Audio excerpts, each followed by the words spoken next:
Kreu i Partisë Demokratike Sali Berisha ka hedhur sulme në adresë të prokurorisë së posaçme. Gjatë fjalës së tij në mbledhjen e grupit parlamentar të PD-s, Berisha përsëriti emërtimin SKAP teksa e quajti si institucionin më të korruptuar të drejtësisë shqiptare. Dhe se SKAP-i i partisë aktualisht është institucioni më i korruptuar në historinë e drejtësisë shqiptare.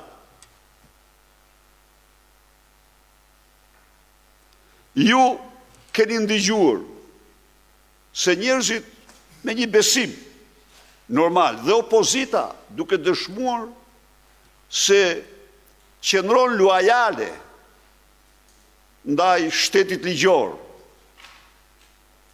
ndaj shoqërisë me shtet, dërgojnë dosjet pa numërta. A e dini ju çfarë ndodh? Dosjet mbyllen kundrejt rishfetëve. Dosjet në SKAP mbyllen kundrejt rishfetëve. Prandaj dhe aty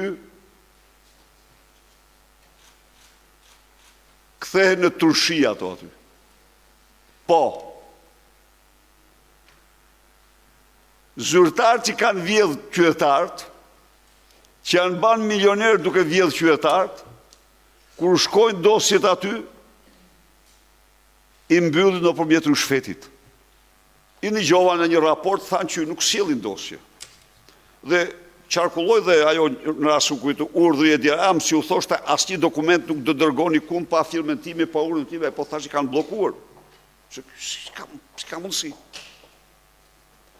Mirë po, kur ne vërshum dosjet tona, kur qytetarët filluan të vërshojnë, aty asgjë nuk lëviz.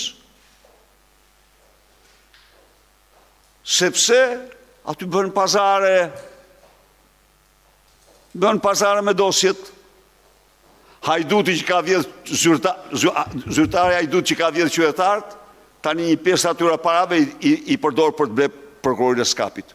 Në një reagim të bërë së fundi, edhe kreu i Partisë së Lirisë Ilir Meta ka folur me një gjuhë fyese ndaj kreut të SPAK-ut Altin Dumani. Dje u shpërnda lajm i madh për të 100-ën herë në mediat e regjimit nga SPAK-u i Duman Zëmekurit, se kishte mbërritur prova amerikane kundër Ilir Metës me letër porosi nga Matan Atlantiku. Dua të garantoj të gjithë qytetarët shqiptar se prova amerikane kundër Metës është si tigrat nga Bangladeshi që solli kimetja që nuk prodhojnë energji për shqiptarët, tha ndër të tjera Meta. Me këto qëndrime, Berisha dhe Meta i bashkohen ish kryebashkiaku të arrestuar të Tiranës Erion Veliaj, të cilët vijojnë sulmet e tyre ndaj SPAK-ut dhe kreut të këtij institucioni Altin Dumani.